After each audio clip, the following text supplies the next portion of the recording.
गोलाघाटी के जाने माने पत्रकार ज्योतिलाल चौधरी के तीसरे प्रयाणतिथि के अवसर पर शिक्षक के प्रेस क्लब में एक विचार विमर्श सभा का आयोजन किया गया और उनके जीवनादर्श पर स्मृति चारण भी किया गया।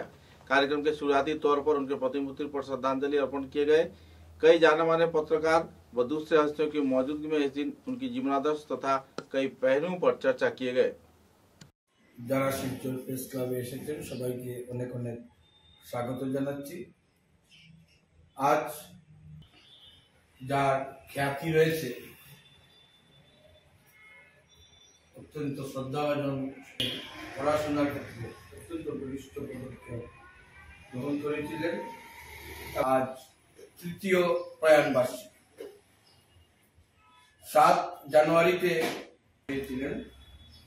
আমরা গিয়েছিলাম এবং তারা রাতেই তার অন্ত্যেষ্টিক্রিয়া করতে চেয়েছিলেন। শাস্ত্রাচার মেনে গিয়েছিলেন। তরুণ মিলিয়ে 7 জন।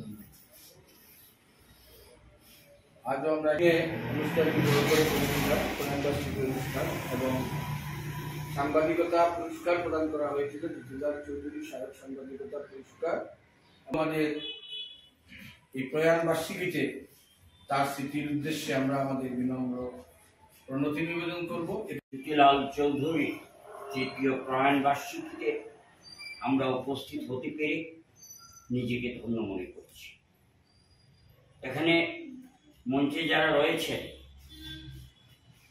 শিলচর প্রেস ক্লাবের সহসভাপতি তথা আজকের সভার সভাপতি রিতম ভট্টাচার্য মহাশয়। জ্যোতিলাল চৌধুরী শুধু অধ্যাপক ছিলেন না, তিনি সাংবাদিকও ছিলেন এবং আমি আমার জীবন দিয়ে ওনাকে দেখেছি। ওনার খুব কাছাকাছি ছিলাম আমি। বিশ্ববিদ্যালয় আন্দোলনে যতগুলো মেমোরেন্ডাম লেখা বা দেওয়া হয়েছিল এর মধ্যে উনি ছিলেন। উনি আমাদের বিশ্ববিদ্যালয় আন্দোলনে যেভাবে সাহায্য করেছিলেন, শিলচর লামডিং ব্রডগেজ জন্য যে আকসা কর্তৃক যে আন্দোলন হয়েছিল, পুরো প্রথম দিকে শিলচর লামডিং ব্রডগেজের প্রথম মেমোরেন্ডামটা উনি লিখে দিয়েছিলেন। সেন্টিনেল পেপারে উনি লিখতেন, দিসান দিল্লি থেকে প্রকাশ হওয়া ম্যাগাজিনে তিনি আমাদের আন্দোলনের কথা তুলে ধরেছিলেন। তৃতীয় মৃত্যুবার্ষিকীতে শ্রদ্ধার সঙ্গে ওনাকে আমরা স্মরণ করছি এজন্যে যে আজকে সাংবাদিকদের জ্যোতিলাল চৌধুরীর থেকে নিকট থেকে অনেক কিছু শিক্ষার রয়েছে এবং তার জীবন থেকে যদি আমরা শিক্ষা নেই তাহলে সমাজ উপকৃত হবে। কাছাড় ক্যান্সার হাসপাতাল তৈরির ক্ষেত্রে তিনি একজন সৈনিকের ভূমিকা পালন করেছিলেন। কল্যাণ আশ্রম ওনার গড়তে গিয়ে তাকে অনেক মাসুল দিতে হয়েছিল, অনেক পরিশ্রম করেছিলেন। তাই এবং আমরা মনে করি যে ছাত্র আন্দোলনে যে সেন্টিনেল পেপারে তিনি আমাদেরকে যে প্রচার দিয়েছিলেন সেটা আমরা কখনো ভুলতে পারবো না। শিলচর লামডিং ব্রডগেজ সেই আন্দোলনে যখন 2009 সনে আমরা আকসা এবং আকসু যৌথভাবে দিল্লির যন্তর মন্তরে ধর্ণা দিয়েছিলাম এবং আকসার পক্ষ থেকে আমি তখন তদানীন্তন সভাপতি এবং আকসুর পক্ষে প্রফুল্ল হাকিলা, যিনি আজ আমাদের মধ্যে নেই, প্রাইম মিনিস্টার অফিস থেকে এবং এই আন্দোলন চলাকালীন ধর্ণা শতাধিক আমরা আকসা এবং আকসু শতাধিক কর্মীরা সেখানে গিয়েছিলাম। যে মেমোরেন্ডাম খানা আমরা দিয়েছিলাম, প্রাইম মিনিস্টার অফিস থেকে সেদিন জিজ্ঞেস করেছিল আমাদেরকে যে হু রোট দিস মেমোরেন্ডাম। আমি স্যারের কথা বললাম, উনি কাছাড় কলেজে প্রফেসর ছিলেন, জ্যোতিলাল চৌধুরী লিখেছেন। মানে এবং নিজেকে, কারণ যার স্মৃতি মৃত্যুবার্ষিকীতে আমি হঠাৎ করে সুযোগ পেয়েছি। জ্যোতিলাল চৌধুরী বয়সে অনেক বড় আমাদের, তো আমার একটা কথা মনে হচ্ছে, উনি সাংবাদিকতা করেছেন, অধ্যাপকতা করেছেন, কিন্তু আমি সংকটা বলেছেন আমি ছাত্র জীবন করেই আমি কিছুই সাংবাদিকতা করেছি সোনার কাছা এবং পান্তজুটি, তারপরে বিভিন্ন স্বেচ্ছাসেবী সংগঠনের সঙ্গে জড়িত ছিলাম। কাছাড় জেলাতে 2-3টা অ্যাওয়ার্ডও পেয়েছি। সেই হিসাবে আমি কল্যাণ আশ্রমের সঙ্গেও আমার যোগাযোগ ছিল এবং সেখানে জনশিক্ষণ সংস্থা ছিল। এই সংস্থার মধ্যে আমরা গ্রামে বা পুঞ্জি এলাকাতে অনেক কাজ করেছি। হ্যাঁ, বিশেষ করে আমাদের অঞ্চলে একটা কার্বি বস্তি আছে, যেটা আমাদের একদম অনেক দূরে, যেখানে ন্যাশনাল হাইওয়ে ডিওকাল থেকে অনেক দূরে, ইসাসরা পুঞ্জি বলে। তো এখানে জ্যোতিলাল বাবু আমাকে একদিন বললেন কল্যাণ আশ্রমে যে আজকালকার দিনে কার্বি যারা আছে ওনারা আমাদের নিচে অর্থাৎ সমতল আসতে অনেক ভয় পায়, তো এখানে একটা উৎসব করা যায় কিনা, কার্বি উৎসব। আমি ওনার কথায় সঙ্গে সঙ্গে আমি রাজি হয়ে গেলাম, কারণ সেখানে কার্বি বস্তি যেটা রয়েছে সেই বস্তিতে যেতে হলে পায়ে হেঁটে প্রায় 1.5 ঘন্টা সময় লাগে এবং কোন রাস্তা নেই। একটা নদী রয়েছে গুমরা নদী, যে নদীটা প্রায় 6 বার অতিক্রম করতে হয়, রাস্তা নেই। তো আমি এখানের সঙ্গে আমার যোগাযোগ ছিল, এখানে যারা নিম্নতম মানে আর্থিক দুর্বল তাদের সঙ্গে অনেক সময় আমরা সাহায্য করতাম। আমাদের সংস্থা, আমাদের একটা সংস্থা রয়েছে দীর্ঘকাল সমাজ উন্নয়ন সংস্থা, সেই হিসাবে জ্যোতিলালবাবুর পথে আমি রাজি হয়ে গেলাম। তারপরে একটা আমরা তারিখ ঠিক করলাম, আর সেখানে আমরা একটা উৎসব করতে পারলাম, যেটার নাম দিয়েছি আমরা কার্বি উৎসব। আর সেই কার্বি উৎসবে আমরা ওনার কথায় আমি রাজি হওয়ার পরে আমরা সাড়া পেয়েছিলাম। এখানকার তখন করিমগঞ্জের ডেপুটি কমিশনার ছিলেন লঙ্কি পাংচু, উনি আমাদের কথায় সেখানে গিয়েছেন। এখানে ডক্টর লক্ষণ দাস ওনার টিমকে নিয়ে গেছেন। যদিও লক্ষণ দাসের সঙ্গে আমি অনেক মেডিকেল ক্যাম্প করেছি, ক্যান্সার হসপিটালে আমরা গিয়েছি, আমরা তখন শুরুতে ছিলাম। আমরা সেখানে ডক্টর লক্ষণ দাস উনি একটা গ্রুপ নিয়ে গেছিলেন, কল্যাণ আশ্রম থেকে একটা গ্রুপ দিয়েছিল এবং আসাম ইউনিভার্সিটি থেকে একটা ছাত্রদের একটা গ্রুপ দিয়েছিল। এছাড়াও আমাদের এখানে যারা বাগান ছিল, কালাঞ্চরা, কিরিকপাড়, জালালপুর বাগান ম্যানেজার, যারা অনেক ভয়ে যেতেন না, যেখানে উগ্রপন্থীর ভয় ছিল ভাবতেন, সেখানে আপনারা অনেকের পরিচয় জেঠে ঘোষ, জয়ন্ত কুমার ঘোষ এখন শিলচরে থাকেন, কালাঞ্চরা বাগান, জালালপুর বাগানের ম্যানেজার ছিলেন, উনিও গিয়েছেন। এরকম যে আমরা দেখলাম একটা বিরাট উৎসব হয়েছে।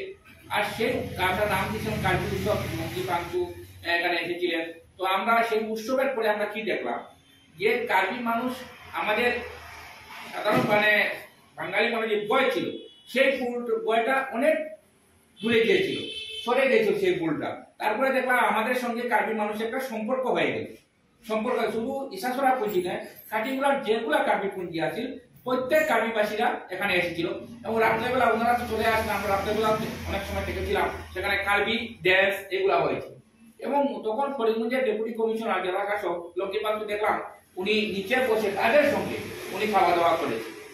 দুটা জিনিস আমি দেখলাম, জ্যোতিলালবাবুর যে চিন্তাধারা, ওনার চিন্তাধারা আমাকে যে প্রেরণা দিয়েছে, সেই কার্বি উৎসব পর থেকে কার্বিরা আমাদের সঙ্গে পুরো মিলে গেল। এবং উনি দেখলাম যে উনি কার্বি লোক ছিলেন ব্যক্তিগতভাবে, উনি আমাদের এরকম একজন বাঙালি ডেপুটি কমিশনার যে আমাদের সঙ্গে নিচে বসে খাবেন, সেটা অনেক সময় ভাবা যায় না, কত অনেকে খেতে পারে। সেই ডেপুটি কমিশনার উনি তাদের সঙ্গে বসে খেলেন এবং উনি তাদের বাসায় অনেক কথাবার্তা বললেন। তো তারপর থেকে আমরা দেখলাম আজকের দিন অবধি সেই কার্বিদের সঙ্গে আমাদের একটা সম্পর্ক রয়েছে। আর সেটা আমি ছিলাম সবাই যুগসূত্র। হ্যাঁ, একটা কথা বলে গেলাম, তখন আমাদের বিধায়ক ছিলেন প্রয়াত কালীরঞ্জন দেব, উনিও তখন গিয়েছিলেন। কালীরঞ্জন দেব আমাকে বলেছিলেন যে সুব্রত তুমি খুব ভালো উদ্যোগ নিয়েছো, তো আমিও এখানে যাবো। উনিও গিয়েছিলেন, প্রায় 3 ঘন্টা আমরা সেখানে পায়ে হেঁটে আমরা সবাই খেয়েছিলাম। এবং রাত্রেবেলা আমরা ছিলাম, একটা কার্বি উৎসব যা নৃত্য এগুলা হয়েছে। তো তারপর থেকে এটা বিরাট সাড়া পেয়েছে। তো আমার আজকে ওনার নামটা থেকে আমার সেই কথাটা মনে হলো যে উনি সেই প্রেরণা দিয়েছিলেন, আর সেটা আমরা করতে পেরেছি। আজ এ অঞ্চলের প্রথিতযশা সাংবাদিক কৃতি অধ্যাপক জ্যোতিলাল চৌধুরীর 3য় প্রয়াণ বার্ষিকী। শিলচর প্রেস ক্লাব তার 3য় প্রয়াণ বার্ষিকীতে জ্যোতিলাল চৌধুরীকে শ্রদ্ধাবনত চিত্তে স্মরণ করছে। তার স্মৃতির উদ্দেশ্যে শিলচর প্রেস ক্লাবের পক্ষ থেকে আমরা বিনম্র প্রণতি নিবেদন করছি। এ অঞ্চলের সাংবাদিকতার ক্ষেত্রে যেমন জ্যোতিলাল চৌধুরীর বর্ণময় অবদান রয়েছে, অত্যন্ত বলিষ্ঠ, নিরপেক্ষ, নির্ভীক সাংবাদিকতার পরিমণ্ডল তিনি তৈরি করে গিয়েছেন। আঞ্চলিক এবং জাতীয় স্তরেও, পাশাপাশি অধ্যাপক হিসাবে, কলেজ শিক্ষক হিসাবে ছাত্র গড়ার এক উজ্জ্বল কারিগর তিনি। তার যে অবদান সেটা আরো বহু বহু বছর স্মরণীয় হয়ে থাকবে। পাশাপাশি আজকে তার স্মৃতিতে নির্ধারিত আলোচনার বিষয় ছিল পঞ্চায়েত পুরনির্বাচন, জনগণ তথা সংবাদ মাধ্যমের ভূমিকা। এ নিয়ে আলোচনায় যে কথাগুলো উঠে এসেছে এর নির্যাস হলো যে বলা হচ্ছে পঞ্চায়েত এবং পুরো যে বোর্ড রয়েছে, নিগম রয়েছে বা পুরসভা রয়েছে, পঞ্চায়েতের ত্রিস্তর রয়েছে, জেলা পরিষদ, আঞ্চলিক পঞ্চায়েত, গ্রাম পঞ্চায়েত। এটিকে বলা হয়ে থাকে যে স্বায়ত্তশাসিত সরকার। কিন্তু কার্যক্ষেত্রে আমরা দেখি যে যেভাবে লোকসভা, রাজ্যসভার সাংসদরা বিভিন্ন ক্ষেত্রে গুরুত্ব পান, যেভাবে বিধায়করা, রাজ্য মন্ত্রিমণ্ডলী তারা যেভাবে গুরুত্ব পেয়ে থাকেন, দেখা যাচ্ছে যে স্বায়ত্তশাসিত সরকারের প্রতিনিধিরা কিন্তু তারা বহু ক্ষেত্রেই উপেক্ষিত, বহু ক্ষেত্রে অসঙ্গতি রয়েছে এবং সর্বভারতীয় স্তরে অভিন্ন নীতিতে বহু কিছুই হচ্ছে না। রাজ্যে রাজ্যে পঞ্চায়েতের ক্ষেত্রে, পুর নির্বাচনের ক্ষেত্রে, প্রতিনিধি নির্বাচনের ক্ষেত্রে, সেই প্রতিষ্ঠান পরিচালনার ক্ষেত্রে দেখা যাচ্ছে বহু ধরনের ভারসাম্যহীনতা রয়েছে। সেটা ঠিক নয়। এ ব্যাপারে আরো বিস্তৃতভাবে পর্যালোচনা করার প্রয়োজন রয়েছে বলে আজকে শিলচর প্রেস ক্লাবের এই গুরুত্বপূর্ণ আলোচনায় উঠে এসেছে। এবং আজকে আমরা এই সিদ্ধান্তের কথাও জানিয়ে দিচ্ছি যে দ্যুতিলাল চৌধুরী স্মারক সাংবাদিকতা পুরস্কার এবছরে প্রদান করা হবে এ অঞ্চলের বিশিষ্ট সাংবাদিক শ্রী বিভূতিভূষণ গোস্বামী মহাশয়কে। পরবর্তী একটা অনুষ্ঠানে আমরা তার হাতে সাংবাদিক দ্যুতিলাল চৌধুরী স্মারক সাংবাদিকতা পুরস্কার আমরা তুলে দেব এবং দ্যুতিলাল চৌধুরীকে নিয়ে আরো অনেক বেশি চর্চার প্রয়োজন রয়েছে। একথাও আমরা জানাচ্ছি যে তাকে নিয়ে যত বেশি চর্চা হবে এ অঞ্চলের সাংবাদিকতার পরিমণ্ডল, এ অঞ্চলের শিক্ষকতার ক্ষেত্রে, সমাজসেবার অঙ্গনে আরো অনেক বেশি আমরা একটা দিশা খুঁজে পাবো।